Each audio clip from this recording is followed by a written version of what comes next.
மூன்றாவது ஐபிஎல் மேட்ச்ல கொல்கத்தா அணி கடைசி பால்ல திகில் வெற்றி பெற்று சம்பவம் பண்ணியிருக்காங்க.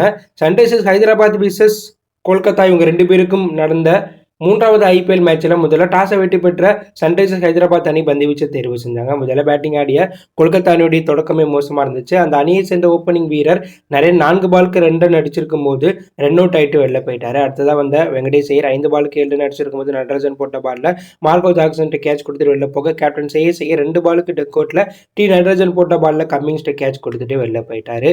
அதற்கப்புறம் உள்ள வந்து நிதிஷ் ராணா பிலிப் ஷாட் கூட பார்ட்னர்ஷிப் வச்சு அதிரடி ஆடினாலும் ராணா 11 பாலுக்கு 9 ரன் அடிச்சிருக்கும் போது கேட்ச் கொடுத்துட்டு வெளில போயிட்டாரு. அதுக்கப்புறம் உள்ள வந்த ராம்தீப் சிங் பிலிப் ஷாட் கூட பார்ட்னர்ஷிப் வச்சு 2 பேரும் மேட்ச் அங்கேருந்து அதிரடி எடுத்துட்டு போனாங்க. இவங்க 2 பேருடைய அதிரடி ஆட்டத்தால ஸ்கோர் மளமளவென உயர்ந்தது. ராம்தீப் சிங் 17 பாலுக்கு 35 ரன் அடிச்சிருக்கும் போது கம்மிங்ஸ் போட்ட பால்ல கேட்ச் கொடுத்துட்டு வெளில போயிட்டாரு. அதுக்கப்புறம் உள்ள வந்த ரிங்கு சிங் அதிரடியாக விளாட, ஓப்பனிங்லேருந்து அதிரடியாக விளாண்ட பிலிப் ஷாட் 40 பாலுக்கு 54 ரன் 3 பவுண்டரி 3 சிக்ஸ் அடிச்சிருக்கும் போது மார்கண்டே போட்ட பாலில் மார்கோ ஜாக்சன் கேட்ச் கொடுத்துட்டு வெளில போயிட்டாரு.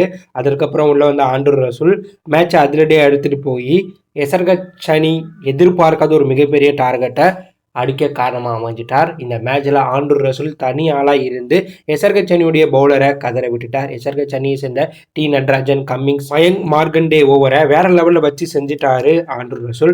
ஆண்ட்ரூ ரசூல் விக்கெட்டை எடுக்க முடியாமல் எசர்கச் அணி நோ பால் வைடெல்லாம் நிறைய போட்டு எக்ஸ்ட்ரா ரன்களை அதிகமாக வாரி கொடுத்தாங்க. ஸோ அதிரடியாக விளையாட ட்ரை பண்ண ரிங்கு சிங் 15 பாலுக்கு 23 ரன் அடிச்சிருக்கும் போது கடைசி ஓவரில் அவுட் ஆகிட்டு வெளில போக, அதிரடியாக விளையாண்ட ரசூல் 25 பாலுக்கு 64 ரன் 3 பவுண்டரி 7 சிக்ஸ் 256 கிட்ட விக்கெட் வச்சு சம்பவம் பண்ண கொல்கத்தா அணி 20 ஓவர் முடியல 7 விக்கெட்ல போயிருக்கு.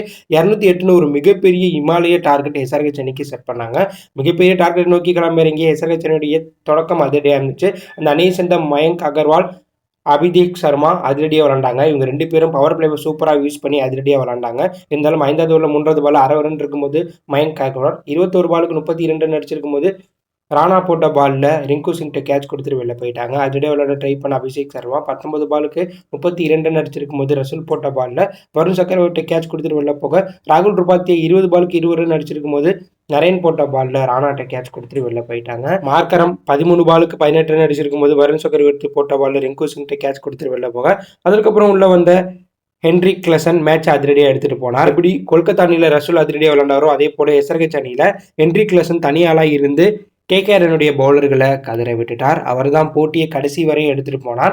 கடைசி ஒரு ஓவருக்கு 13 ரன் தேவைப்படும் போது இந்த ஓவரை ஹர்ஷித் ராணா போடுவார். அந்த ஓவரில் முதல் பாலே ஹென்ரிக் கிளசன் 6 அடிச்சிருப்பார். அடுத்த பால் சிங்கிள், அடுத்த பால் விக்கெட் ஆகிருப்பார் பாஸ் அகமது. ஸோ 5 பாலுக்கு 7 ரன் தேவைப்படும் போது சிங்கிள் வச்சு ஹென்ரிக் கிளசனுக்கு கிரீஸை கொடுத்துருக்கலாம். ஸோ அடுத்த பால் மார்கோ ஜாக்சன் சிங்கிள் வைக்க கடைசி ஒரு பாலுக்கு 5 ரன் தேவைப்படும் போது சூப்பராக பந்து வீசின ராணா இந்த மேட்சோடைய கேம் சேஞ்சராக மாறிட்டார். ஸோ எஸ்ஆர்ஹெச் அணி 20 ஓவர் முடிவில் 7 விக்கெட்டில் பெருக்கி 204 ரன் மட்டும் அடித்ததுனால 4 ரன் வித்தியாசத்தில் கேகேஆர் அணி திகில் வெற்றி பெற்றாங்க.